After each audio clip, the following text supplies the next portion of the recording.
In a world obsessed with AI, we seem to forget one simple truth. Humans don't run on code. We run on emotional safety, connection, meaning, and belonging.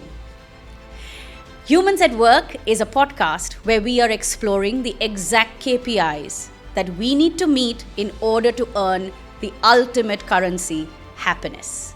Think about it. Each one of us spends at least 1/3 of our lifetime at work. That makes happiness more than a perk. It needs to be an ROI. It needs to be the return on investment that we get in this lifetime. Welcome to Humans at Work. Welcome to another episode of Humans at Work. And today we are focusing on the little people or the young adults. We're going to be talking to Sara Haboubi, who is a learning and life skills coach for teenagers. Now, if you are a parent who has kids in the age of 13 to about 19, maybe even early 20s, if you are somebody in your early 20s or are a teenager, if you are a teacher, then this is an episode that's going to answer why is this happening to me in many different ways. So stay tuned for this conversation. I'm rolling right over to Sara. Can you break down what does a learning and life skills coach do for teenagers? Okay, so in simple terms, teenagers are obviously, anyone who has teenagers know that they are very different creatures from the rest of humanity. Yeah. It's a very tough stage for them really to go through because they're not kids, but they're also not adults. Absolutely. It's called the socializing era between 14 and sort of 19, 20, where instead of looking to the parents for guidance and other adults in their lives, they start to look at their peers for acceptance. Am I good enough? Can I fit in? Do I belong to this group? And, interesting enough, it doesn't matter where you are in the world. It's the same dynamic because it's an evolutionary process. Right. And I do believe it's true that teenagers have to be quite difficult for their parents. Otherwise, they would never leave. You do have a teenage son. I have two sons. Yeah, one's no longer a teenager. I can't call him. He's 20, and I have a 16-year-old. Yeah. Okay, so just for our audience out there, she knows what she's talking about. Okay, not just because she studied it, but because she's right there with you guys in the same boat. I've lived it. I'm still living it. I'm in it. Yeah. Okay, so I'm new to Dubai in the sense I've been here for 4 years. I came only after COVID, and one of the things that really hit me. I mean, I work with a lot of teenagers, but back in India, I've largely worked with only Indian kids, right? But I'm here in Dubai, and one school, one community, one group has 10, 12, sometimes 20, sometimes different nationalities. Oh, try over 100. Try over 100, right? Then, and they're all there, that many nationalities. And it's a huge cultural mix, which for grown-ups may be okay, but for teenagers, the list of do's and don'ts can be very confusing. For sure. Right? And then you're saying that they're looking at other teenagers, their peers for acceptance.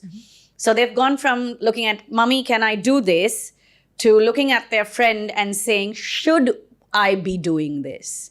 So how does that kind of work out? Like, what is it that we should keep an eye out for? So one of the things I wish someone had helped me with, I have to say, and a lot of it comes from my own experience. Any adult has been a teenager themselves as well. So, and I think, sometimes parents and teachers forget, that they were once, young and the front part of your brain does not operate the same way because, the ability to understand consequences, predict consequences, work out, is this a good idea? So-and-so's doing it, should I be doing it, etc. It doesn't activate, it's not activated the way that it is in an adult. So in terms of all of the multiculturalism as well, obviously that really adds another dynamic for a lot of students, kids who are, some of them are born here, so they're the third culture kids. So they've kind of grown up with the sort of the Dubai culture, which is it is a melting pot, definitely. Although I heard recently a great description, which is a fruit salad. Every fruit retains its identity, but together it's delicious, right? So I quite like that. Yeah. But I do think there's also an element of those who are born here, they've got parents, a lot of the teens I work with, both their parents are from different countries. So they could have, a parent from the Middle East and the other parents from, Asia or Europe. And then they're growing up here. So they've got not only, and I'm a mixed culture kid, My father's Iraqi, my mom's English, and I grew up in Abu Dhabi. Right. So I've actually been through, the stages here, and it is a real challenge. And I think it's always about how can I help that teen find their own unique identity. So it's not really about fitting in. It's about self-acceptance and authenticity. And that is a journey that I think all of us, we're on for the rest of our lives. I wish they had put us through that journey when we were teenagers. That's exactly because we're all doing it as adults in our 30s and 40s. Yeah, exactly. Right? Self-acceptance and authenticity, at this point, it's words that Instagram gave us. Yeah. And we've bit on it hard. Absolutely. And we know it's not easy. Well, it resonates. There's something about it that we think that's what we desire. We really want to just be ourselves. Yeah. Everyone's aim in life is to love and be loved. Yeah. Ultimately. So how, with a teenager with this kind of push and pull, from parents, again, different cultures, different pressures. So obviously learning is a big part of a teenager's life because they're at school. They spend a lot of hours at school and there's a lot of pressure in terms of their future. So, even really from the beginning when they start secondary level, right up until they finish, whether it's IB or A levels, the pressure's on them. And it's like, you've got to get into good university, you've got to kind of do well. So you're juggling this thing of life, life skills and learning, together. And then you've obviously got, the whole relationship aspect of things as well. So it's the teenagers who are, they've got the boyfriend, girlfriend at school. Yeah. And that's new territory for me, I have to say. And it's how you help them and guide them instead of telling them what to do all the time. And I think that's probably the biggest difference. Okay, so I have a question which is more to do with the parents than the teenagers, right? Because you said something so interesting. You said that we have forgotten that their prefrontal part of the brain has not fully developed, and so they don't understand consequences or they can't predict consequences. No, they can't predict it, yeah. Which parents, after the child has made the mistake and then is bearing the consequences, the usual reflex dialogue is saying, you should have known, how could you not know this? Yeah. How could you not know this is a patent. Now that you're saying that they don't have an understanding of this consequence or they cannot do 1 + 1 is 11, what is it that parents need to accept and shift in the way they respond when something has gone wrong? That's a great question. I think one of the things that's very tempting is to get very angry. Yeah. When a teenager does something, which they would classify as being really stupid, irresponsible, etc. And the reality is anger, actually underneath it is fear. Mm-hmm. So what are they afraid of? And I think one of my favorite tools is something I created, which is called the intention versus impact rule. Okay. So you think about, the impact that your anger has had on your teen. Obviously, the intention is to be able to stop that teen from doing that again, to learn their lesson, to learn from it, etc. If, however, what they actually learn, the impact, is that they are then afraid to tell mum or dad about something going on because they're afraid to be shouted at and get in trouble, then it's not that they're going to stop doing things, it's actually going to stop communicating with the parent. And I think it's really important for parents to feel that, they are giving the space and a safe space for their child to not just get away with blue murder. I'm not saying that at all. What I'm saying is if a child is in trouble, you want them to come to you, number one. You don't want them to go to their friends, a stranger, etc. You want them to feel that it's okay to come to you because you have to recognize they are going to do things. They are going to make those mistakes. Yeah. And, we're terrified of our children making mistakes because number of reasons. One is, well, it reflects badly on us. Yeah. So I think that there's that element of, I've always said, I will never actually know the outcome of my parenting, how good or bad it was, until my children are adults. Yeah. We have no way of knowing. In the moment when you're going through it, it's like an experiment. You're trying this, you're trying that. You're hoping for the best. You're hoping something will stick. Yeah. So your intention is to have an adult who, when they grow up, they are genuine, they are truthful, they are responsible. They're a good member of society. They're sort of, reliable in relationships. They're hardworking. All the things that make people a good member of society.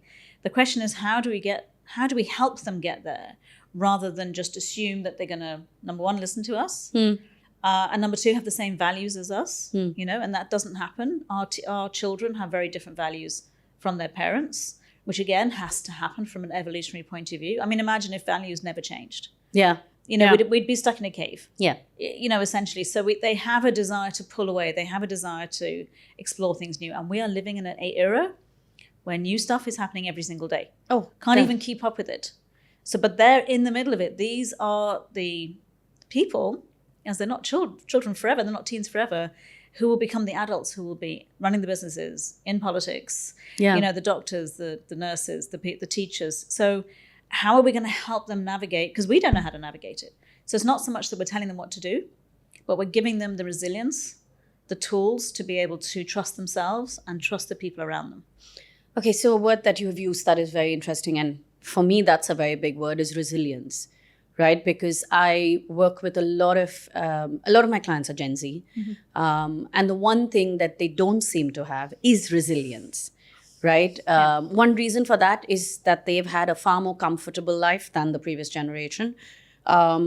They've not witnessed as much trouble. Not all of them, and I'm talking about the city kids, or I'm talking about largely, like say, Dubai, or generational thing, a certain well, thing. They may not have witnessed as much trouble. Their parents firefighting as much, right? A lot of them are from double income homes and kind of have lived a certain comfortable sort of upbringing. And when they are going into the workforce, so the kid is 22, 23 now, right? I mean, just out of the teenage years, graduated, gets into the first job and crashes. And crashes because does not have resilience, does not have certain life skills. The boss says, you need to change 3 slides on the presentation, and all hell has broken loose because that's criticism and it's not feedback. Yeah. Right? Yeah. So when they are in college, when they're at university, when they're in school, what can we do differently so that they understand that this is normal, so that they understand the difference between criticism and feedback? They understand that you're not going to succeed overnight. It's not that you post on Instagram and you get 1,000 likes. Real life does not work that way. So what is it that needs to be done to support them? So from what I do, which I think is a little bit different probably from many, it's more about actually really helping them understand their own minds. Yeah. So rather than just a standard response to something. So I think when we think about what is resilience, and ultimately resilience isn't what you have in the moment. Yeah. It's what you have developed before that moment comes. So, early teaching opportunities are really good. And obviously in Dubai, as you were saying, you've got double income, you've got, sort of people maybe picking up after them, and they just don't even have this awareness that other people are doing what they're doing around them in order to make their lives comfortable. Yeah. So I think, but they still would have gone through things. So it's not really to diminish the fact that they've just had this kind of easy breezy life, because there's also other elements, for example, of the double income kids, the families where both parents are working and extremely hard. Right. I often have parents who because a lot of what I do is I actually work with the parents and the teens and the kids. Yeah. It's not just, okay, you're going to bring your child to me, I'm going to fix them, I'm going to send them home. It's kind of not how it works. Yeah. Because they're still the parent and they're still the best teacher, actually. I always say mom and dad are the best teachers that a child can ever have. Because a child learns from instincts, also from their own experience, but mainly from modeling. So what are they seeing? So I think time is a very big element. I think it's something a lot of people here are missing. They're sort of time poor. Rich in other ways, but the time element and that ability to sit down and really have a conversation, a heart-to-heart, give that child, give that teen that space. You can't do that without time. And I think just having an expectation just by telling a child, right, this is what we expect from you. If your behavior does not meet this expectation, or the grades are not what we want them to be, instead of just saying work harder, which is, by the way, what I was told. When I went to boarding school at 15. So I went to Schweifat first, and I feel like I should wear a T-shirt that says I survived. It's a very tough school academically. Yeah. It taught me hard work, I have to say. I have to take my hat off to the school for that. But when I swapped from here, the culture here, to the UK, there was definitely a big shift for me. And I didn't realize myself that actually I had made a decision soon after arriving at boarding school, that actually being clever was not safe. And it's a story I've shared with many, many people, because I think it would resonate with a lot of people. I didn't know I'd made that decision. It was based on a 2-minute conversation with 2 of the other girls. Again, back to wanting to fit in, wanting to be liked, wanting to kind of, and also not be seen. A kind of a weird thing of you want to be seen, but you don't want to be seen. Yeah. Yeah. And when these two girls could have said to me, we can't figure you out. We don't know if you're, bear in mind the 80s, this is 80s vernacular, you were square or a rebel. And I looked at him, I was like, and in my head, I do remember thinking, I'm sorry, I didn't realize I had to choose a camp. Yeah. And obviously being away from home, not having my parents around me, I immediately chose the rebel route, and all my grades nosedived. So I went from being a straight A student to being kind of, B, C's, the odd D.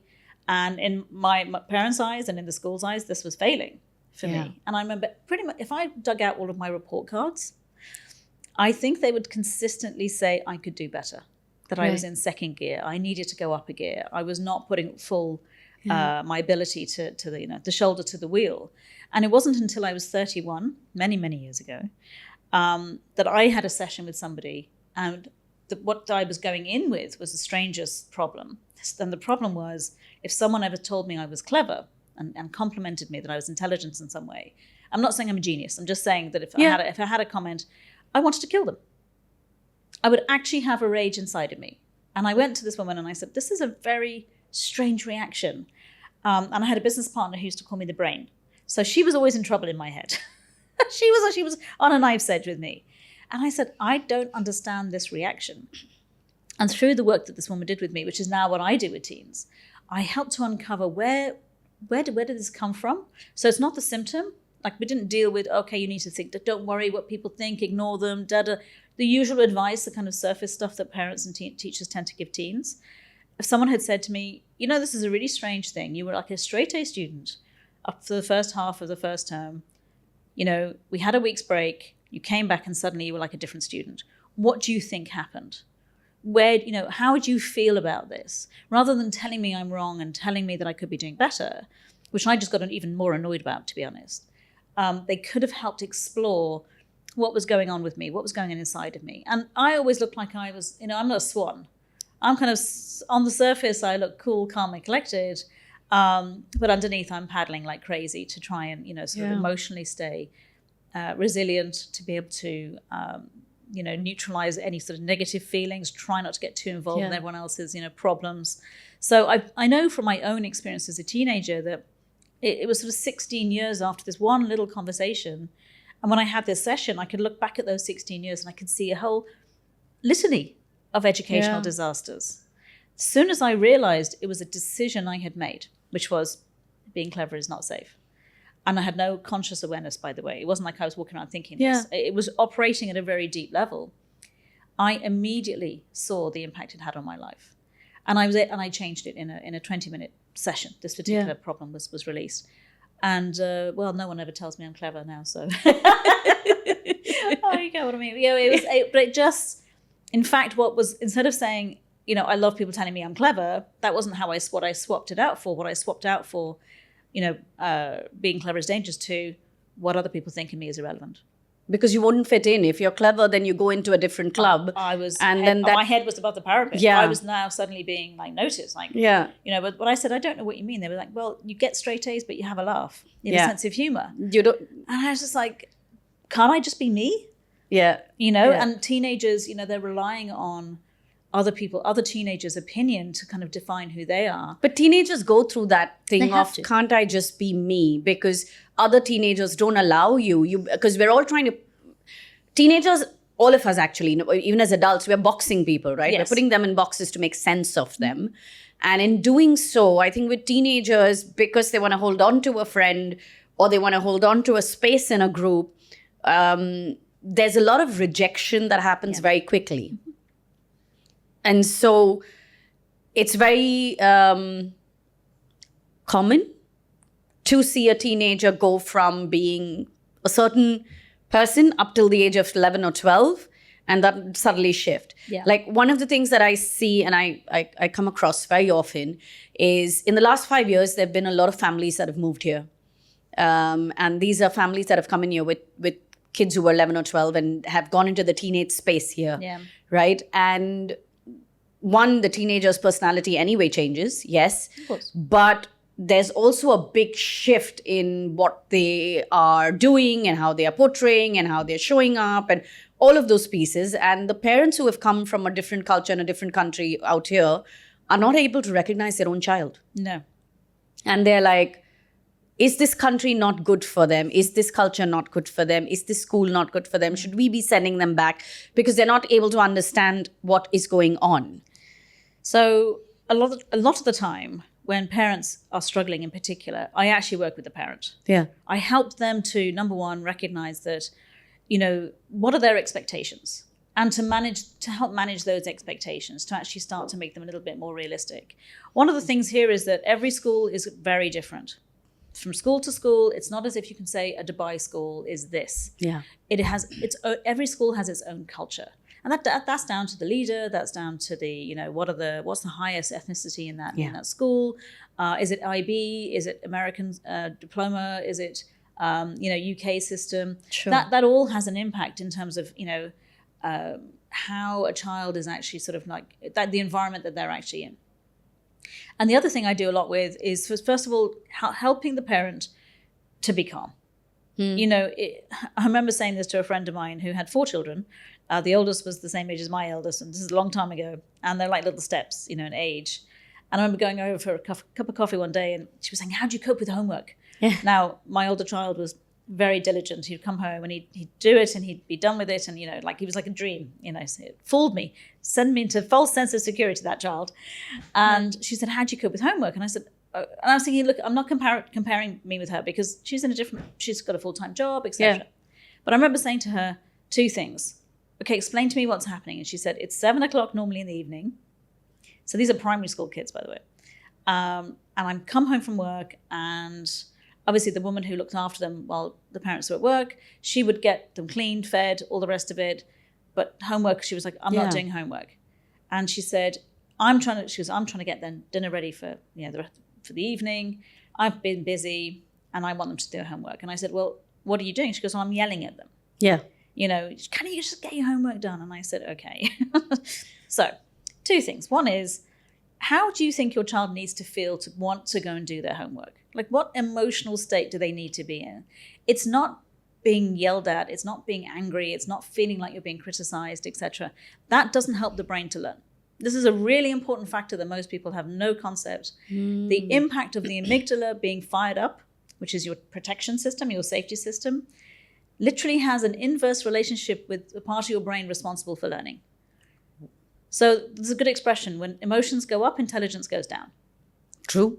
It's true. We're all of us. This is not just teens. Yeah. This is all as human beings. Yeah. So I said, how do you want them to be? She said, I want them to be calm. I said, okay, do you think yelling at them helps them to be calm? And she said, no, I guess not. So I taught her a little technique, which I teach everyone from 5 to 82. That's my age range of clients, by the way. And I said, you need to, first of all, ground yourself, get yourself into a calm state. So you've had a busy day at work. Leave all of that behind. That's got nothing, the kids have got nothing to do with that. The second one is what I call the illusion of choice. Now, any teens watching, please switch off and go away. Any parents, please keep watching. The illusion of choice is everyone wants control. Yeah. If you just tell someone, do that, even if it is the right thing to do, and even if they know logically it's the right thing to do, to be forced into one particular route, there's an immediate pushback. Adults as well, even with ourselves. If we put ourselves into a corner, we fight ourselves. Yeah. The word should, for example, you should be doing this, you should be doing that, or must or need to. So I said, rather than saying, go and do your homework, offer a choice. Like, do you want to do your homework now, or do you want to do it in 10 minutes after a snack? Or it's called the illusion of choice because you don't care which one they do. You don't care which. And if they generate a third option and it's okay with you, even better, because you want to have children and teens feel like they have some sense of autonomy and control in their lives. So when I saw her next time, she said, what is this magic that you have taught me? And I said, what do you mean? She said, came home, tried it straight away. And she said to her older son, do you want to do your homework at the dining table or the coffee table? And he went, the coffee table. And he got his bag and he sat down and he did his homework. And she was like, I don't quite know because she had been. So the other thing is also recognize patterns of behavior that are not working. I love I don't know, everyone says it Einstein, but who knows? The definition of insanity is doing the same thing over and over again and expecting a different result. Yeah. So if as a parent, you have a particular intention, but the impact is the opposite from what you're intending. If the impact is your child no longer trusts you and comes to speak to you, is very sullen and upset, and they'll do things but in bad grace, Maybe you're getting a lot of phone calls from school. That's I know that feeling. The school number comes up and your heart sinks and you're in the middle of something and you're thinking, what now? Yeah. And because the idea is really between you and the school, you're a team to help your child. It's not that you're against each other, and it can feel like that sometimes. It's a battleground. But the teen has to feel like if they don't tell you the truth and they don't come to you first, you're going to hear it from the school. Yeah. So I think it would be better that you heard it from them first, to be honest. Yeah. So one of the, when you said this thing of illusion of choice, and I know you're talking about teenagers and giving the choice to kids and all of that, but there's a podcast episode where I heard the founder of Netflix say this.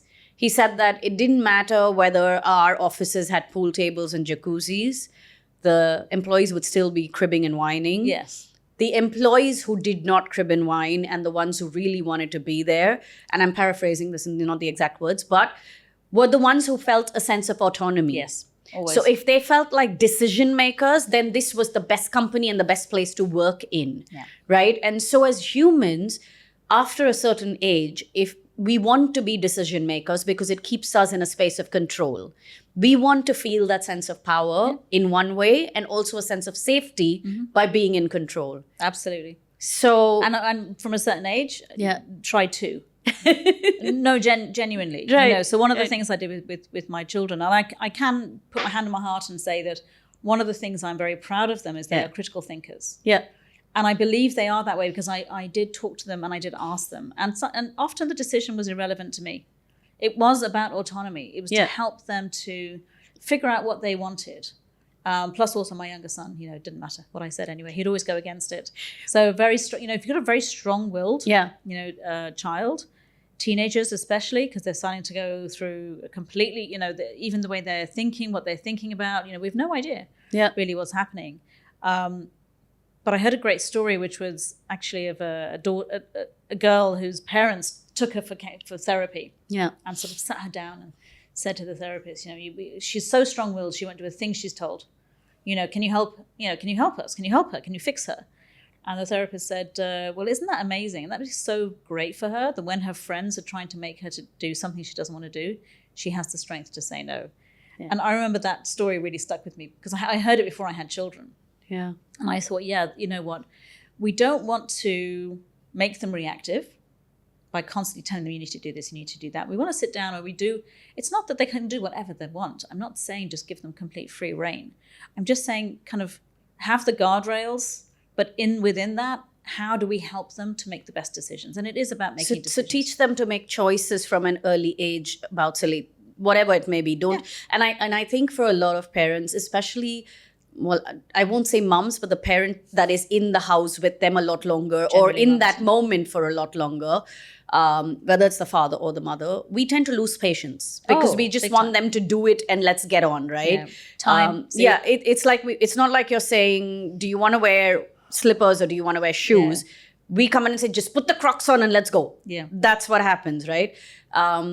And what you're saying is actually spend time. It may cost you 2 extra minutes, but use the 2 extra minutes to let them make that choice because in the long run, that's far more helpful. Absolutely. Because if you feel like you're never allowed to make a decision, how do you make a decision? Yeah. It's something, it's a skill that is learned. It's not something innate. Yeah.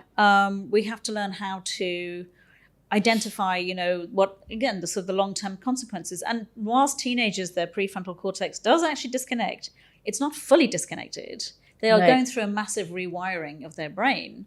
We want to help them, especially at this age, to make good decisions. So it's not to say, teens, that's what they're like. Eventually they'll get to the point where, they'll suddenly appear as these fully grown, well-rounded adults. And we've had nothing to do, no part in this journey. And it's not true. We play a very big part in the journey. And I think even more importantly now than ever. I have a question to ask about studying. Sure. Right? Because one of the big things that happens, like you said, in your childhood experience, you nosedived, right? Your scores nosedived. And I know that a lot of teenagers who do very well up to a certain grade suddenly are not able to do it. And it may not be because they've made a decision in their head. For some, it's that I know for some, they're punishing the parent. There's something happening that's making them punish the parent. And for some, it's just that their way of learning may have shifted or the subjects have shifted. Something's happened. In any case, there's a shift in the circumstances in their life, right? There's something that's moved. How do you help a teenager to learn? Like what in order for them to study a certain way? Like, I'll give you another example where this might come in is when a teenager says, I want to be X professionally, is choosing, and you know that they're horrible at those subjects, but now they need to become good at it. Okay. So what happens then? So this is one of my favorite subjects. Yeah. I'm obsessed about learning because of the experience I had. Yeah. So by the way, when I was 31 and I had that session, I went back up to being an A student. So everything I did after that, I was able to recover actually my ability. So it was lost. So this is a little bit of a relief, I think, for maybe some parents to hear as well. Yeah. It's not that, oh my God, once you've gone down this particular pathway and you're not getting these marks, these scores, life is over. It's like, no, you can actually always recover. Right. You can come back. I think there's a big disconnect, and I'm probably going to get in a lot of trouble maybe for saying this, but I'll say it anyway because that's me, between how the world works and how school works. Okay, yeah, sure. I think we've, if you look at now AI coming in, I mean, it's here. Yeah. It's well and truly here. Yeah. Kids are using ChatGPT to write their essays, to get answers to... I mean, schools are using an app to put the essays into it and make sure it's not ChatGPT-fied. Which is interesting, isn't it? It's like, so you've got it, they're producing it, they're checking it. Yeah. The teachers are using it to create lesson plans as well. Yeah. So, we've got an opportunity, but also a big challenge. So the challenge, of course, is a lot of teens are very aware that there are platforms out there that will do the job much better than them, no matter how good they are at that subject. Okay. And I think, a lot of parents are still on the old pathway. They're thinking, be a doctor, be an engineer. I mean, my background is actually engineering. That's kind of what I did first. And yes, those things are still very important. It's recognizing in what way are they still going to be important. So for me personally, being more human than ever is now the most important thing. Memorizing, regurgitating, that skill is the days gone by. But we don't need to do it to the same level and same extent. So I think between the education system and the outside world, there's an opportunity to say, right, how can we use these platforms as a tool, but not as the main method that kids are just going to be in the world. You have to still be able to be discerning. You still have to have critical thinking. You have to have collaboration, leadership, creativity. Those things AI can't do. So being able to recognize if a child his learning has gone down the hill for whatever reason, one of the things could be actually a loss of complete motivation. They've just looked around and gone, why am I even bothering? I've heard this. I've heard them say, what is the point? Why am I even bothering and what is the point? Why am I bothering? I'm learning this stuff. I'm memorizing, regurgitating for an exam. I'm never going to use this stuff in my life because I know what I want to do. If I want to find out, I just need to go on my phone and it's there in a second. Why do I need to memorize it? And I understand that there's still an element of training our memories because they're becoming like goldfish, I think, these days. So it's this thing of, I actually had an argument with a 12-year-old whose mother brought her to me because she's dyslexic. And she did not see the point of being able to read or write. She said, AI is going to do it all for me. So then? So we had a 30-minute discussion.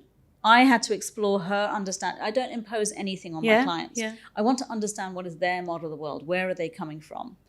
And she had just seen ChatGPT just kind of magically correct everything, produce her assignments and everything else. I mean, her mother, who's a doctor, was absolutely horrified by this conversation. And at the end I said, I can't remember the exact time. It was 30 minutes and I had to work really hard because she's clever. So again, it's not about intelligence, it's about motivation. Yeah. And at the end of it, because I wanted her to do was to read more. Because if you don't read more, you don't know, your vocabulary is poor. It doesn't matter how good this platform is. If you don't know what you're putting in, if you don't know how to check what's coming out, I mean, really, what do you... It's going to fool you. It's going to fool you. And it's going to, and other people who know won't be fooled. Yeah. So by the end of it, she said, okay, I get it. I do need these skills, myself. And so she started to learn how to pat on your back. Thank you. You sold an idea. Yeah. It was saved one kid. But I didn't argue with her in the sense that I'm right, you're wrong. I had a discussion with her. And I think that's part of sort of, being an adult in this situation is arguing with, children who've grown up with TV. And I remember my children when they were very little. I remember sitting down one day and watching what they were watching with a sort of critical eye. What I noticed was it didn't matter what channel they were on. The message was always the same. Kids are smarter than adults. The adults are stupid. They don't know anything. They were always fooling the teachers, always fooling the parents. And I remember being horrified with this message because I was like, they're going to, it's subversive. It is. Yeah. It is. It's this thing of, and if you talk to teens, they do have a thing of, you literally know nothing. Well, I mean, my children are my children. So when according to them, I do know nothing. Yeah. Although my older son now is starting to come back to human planet. Yeah. And he's very good at talking. Well, now. he's in his 20s now. He's in his 20s now. He's just finished uni. It's what you said, right? School world and real world is very different. Yeah. And I think that we need to also prep them for the real world, which is what I was saying, right? I had a client who, she was 26 when she spoke to me and had not been able to hold a job for the last 4 years. Okay. 4 or 5 years. Yeah, she graduated when she was 22. And when I asked her what happened, and she said, no, I'm not sure this is the field for me. And in the 4 years, she had changed multiple fields. Anyway, further digging led to the fact that she was a straight A student. And in college, in uni, she was the first one who got placed, right, before anybody else. And she got that job in the college placement, all of those things with the highest package. Wow. Right? However, as soon as she went into the job, she got no appreciation. There were no exams for her to score high on. She got feedback, which she saw as criticism. And Princess Dear crashed. Yeah. Because everybody had kept her up on a pedestal. It's dangerous, and she couldn't, dangerous territory. And her answer or solution to this was, I'm lost because I don't know what my purpose is and what I should be doing in life. And so I will keep changing fields.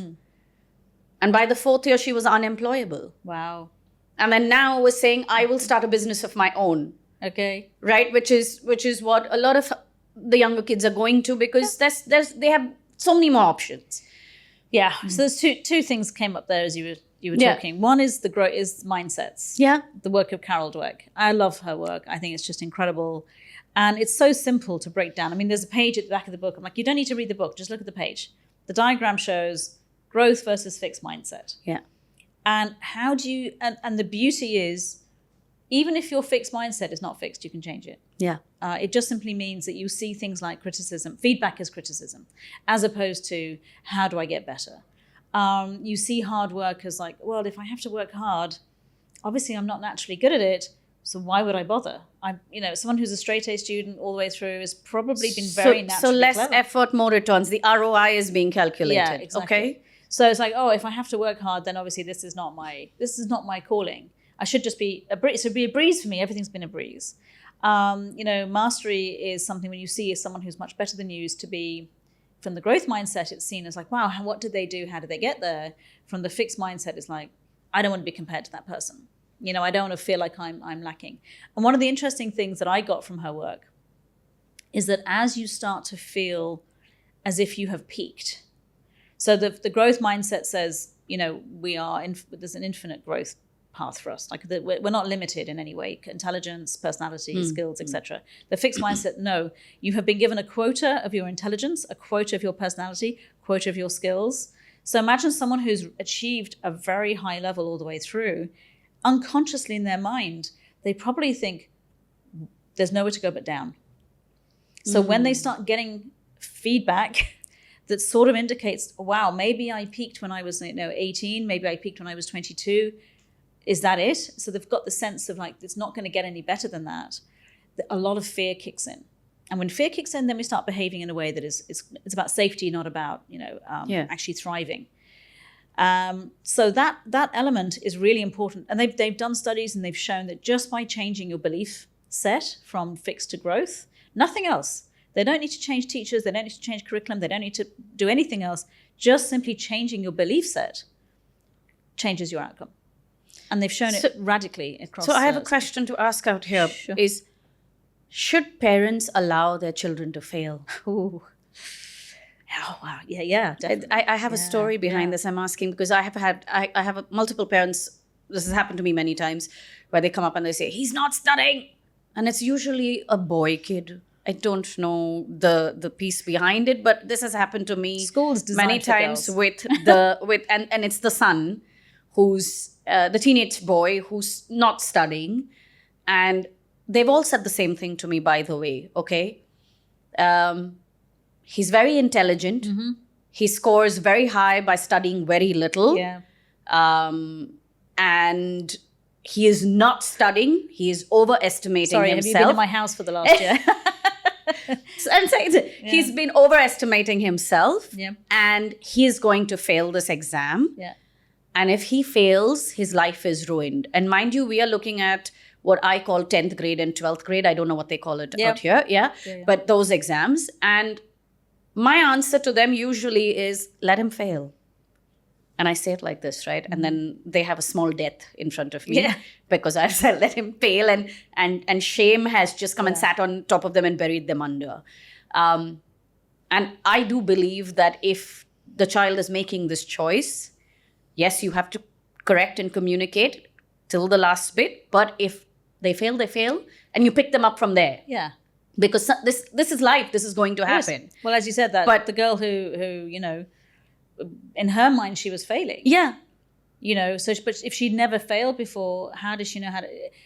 there's a few things. One is, I love the expression, there's no such thing as failure, just feedback. Okay. So there's no such, or you win or you learn. Yeah. Okay. So it's all about learning. It's all about feedback. It's all about how you don't learn very much if everything always goes your way. So what should the parent do when they know that their kid is going to flunk and have to repeat a year? Yeah. Because that's a genuine fear. He's going to have to repeat, he or she's going to have to repeat a year. So, oh my God. Yeah, okay. So there's a couple of things. One is, you cannot learn for your child. Yeah. You just cannot do it. With the best will in the world, you cannot shove this information inside their heads and so they can pick up a pen and be able to regurgitate it in an exam. It just doesn't work like that. Pressure, again, as I said earlier, it actually has a detrimental effect. So what we want to look at is, how can we, one of the best ways the worst way to be motivated is what's called extrinsic away from, which means if you fail something, someone is going to punish you.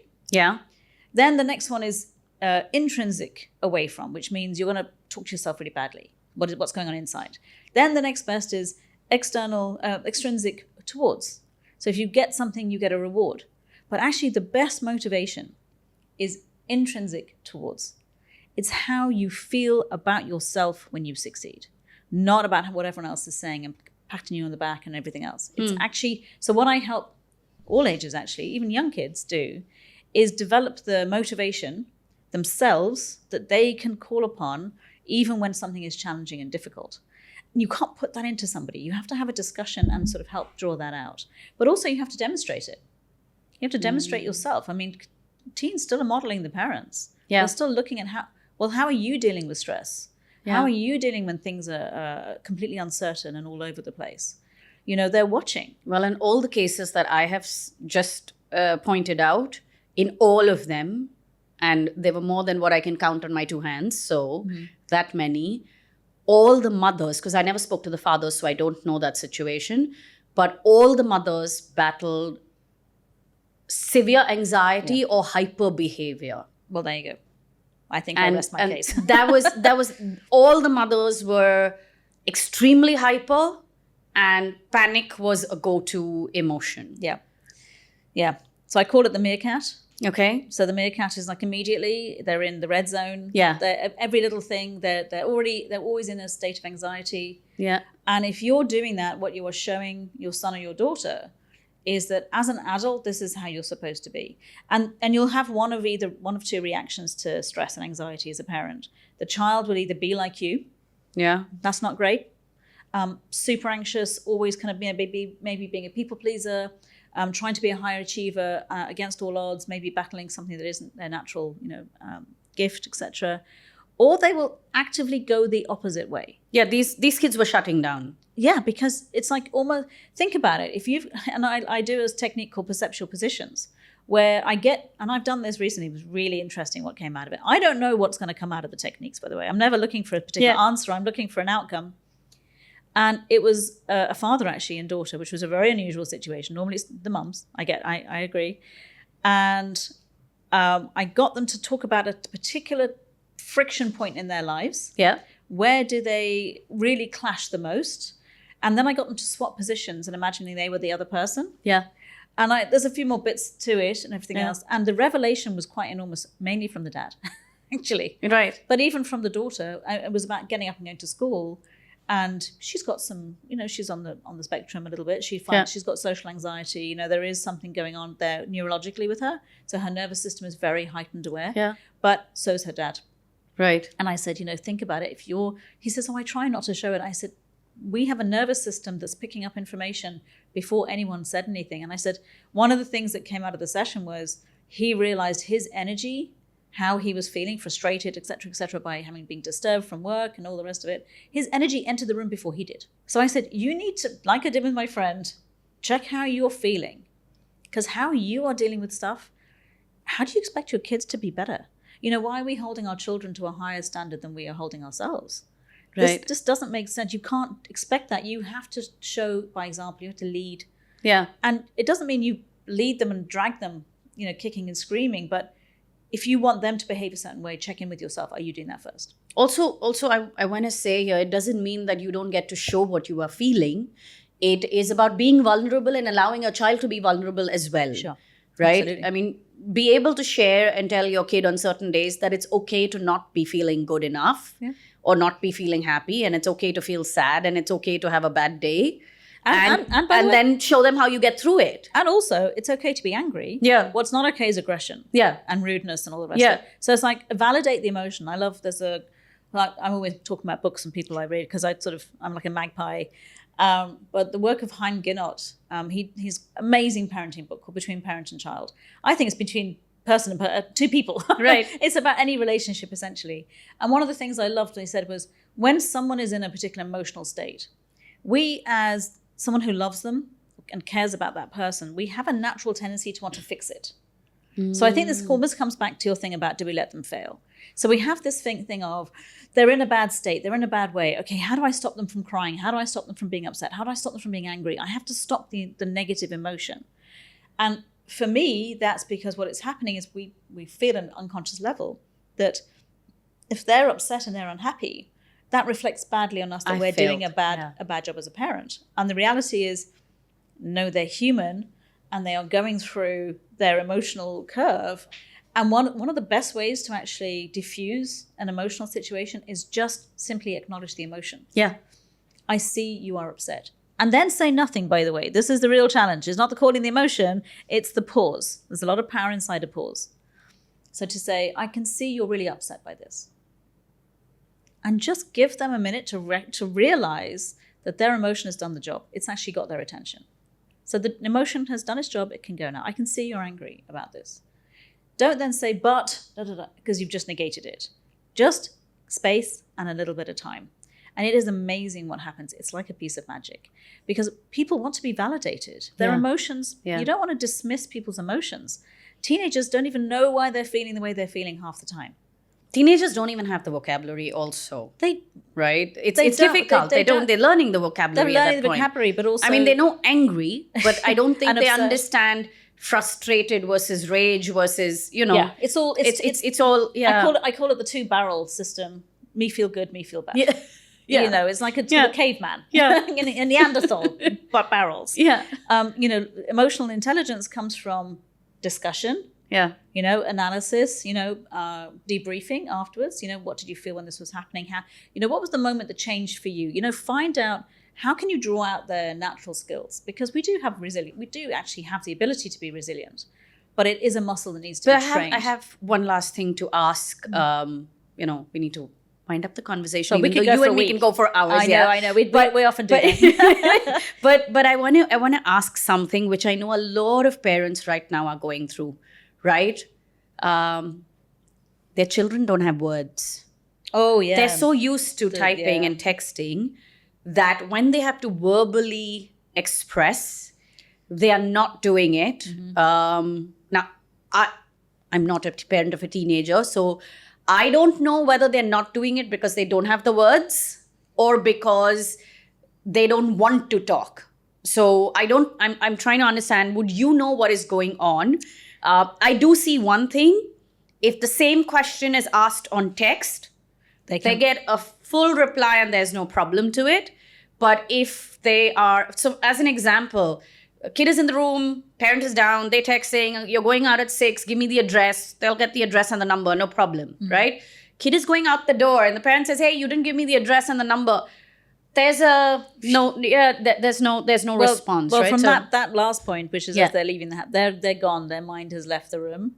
So it's the timing of it. So timing as well. Right? It's like anything. Imagine you're late for a meeting and someone says, oh, what was that thing you promised you'd give me earlier? Right. And you're like, I don't know what you're talking about. Frankly, my head's already in where I'm going. They've been texting and talking to their friends, so they're already planning their activity, whatever they're doing.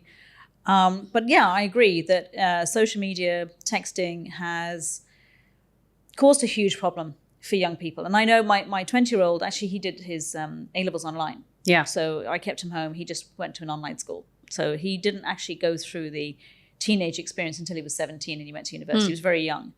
And interestingly enough, recently we were talking, him and I would have talked a lot over his lifetime. Like, he's a talker. Yeah. He likes to talk.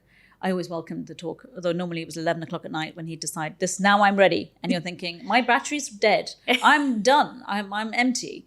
However, the interesting thing he said was that even for his generation, which is obviously older than his brother, he is one of the few people that will actually ring his friends. Everyone texts. And so how do we get them to talk? Is there, or should we just let them be? What do you see? I think that, again, modeling. How long are we on our phones? Are we at the dinner table? The phone rings, we answer it. I mean, I think from a young age, some people that they may have missed the boat with this with their teenagers. Yeah. They may just be too old for this. But with the younger children, I would definitely set a rule: no screens at the dinner table. When you go out for dinner, you don't just occupy your kids with the screen so you and your partner can have a pleasant evening.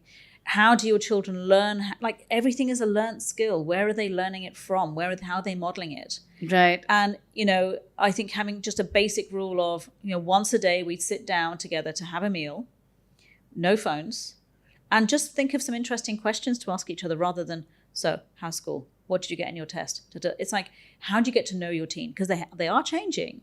And if you show an interest, like, I remember this was years ago, so when my kids were really small, I remember finding a list of 20 unusual questions to get your kids to talk. Yeah. And my favorite one was, in school, if an alien came and abducted one of your, one of the students, who would you want it to be? Yeah. And it's amazing. They'd say this particular person. You go, why is that then? What is it about them? And suddenly you've got a conversation going. Yeah. How's school? Fine. What did you learn? Nothing. Yeah, don't ask questions that will have only monosyllabic answers. Yeah. Be creative with with your conversations. And be open and vulnerable yourself, about things. And, it's ask them for maybe advice on things themselves. Like, how, if you want them to take your advice, excuse me, how are you demonstrating again how you take advice? I think one of the things I could probably leave, the last note I would leave on, is to say, admitting when you are wrong is really powerful as a parent. Oh, that's a very powerful note. And being able to apologize and to admit it, because you are modeling something that if you don't do that, how are they going to ever learn how to do it? You have to show how to do that. And for me, it's not easy. Trust me. Yeah. We're all addicted to being right. We all think we're older than them. But sometimes we have to sit back and go, do you know what? That wasn't the right way to talk to them. You know what? That wasn't the right thing to do. Do you know what? That punishment was excessive. And go to them and say, I want to talk to you. I don't expect you to say anything. It's okay. It's not, you don't have to draw them out that way. But I'm apologizing. I recognize I overreacted. I was wrong. I'd like us to have a clean slate from this. And if you're okay with that, let's kind of move forward. And you leave it at that. And don't follow the apology with a but. Oh, no, you negate it. Yes, I'm sorry, but... The word but must not follow anything, please. No. You're negating something good that Exactly. you're doing. Yeah. Okay. Thank you very much, Sara. That was extremely insightful. There's so much that I'm taking from it, especially the illusion of choice. That was excellent. We can do it to ourselves. Yeah, and the other one was this, right, where you recognize the emotion and you just pause and keep silence. Don't add but behind it, and just let them take that space. I think these are very easy to implement, quick to implement, and there's some really powerful pieces. But thank you so much for being here with us. Thank you, Chetna. Absolute pleasure. And to the audience out there, please do share, like, comment, and also if you have questions that you'd like Sara to help you with, go follow her on her Instagram. Your handle is... Sara.Haboubi. Yeah. But there's a new one coming. So, okay, yeah. we'll put that on the link. That's fine. But reach out to us, drop your questions in the comments, and we will try and get you some answers. Until next time.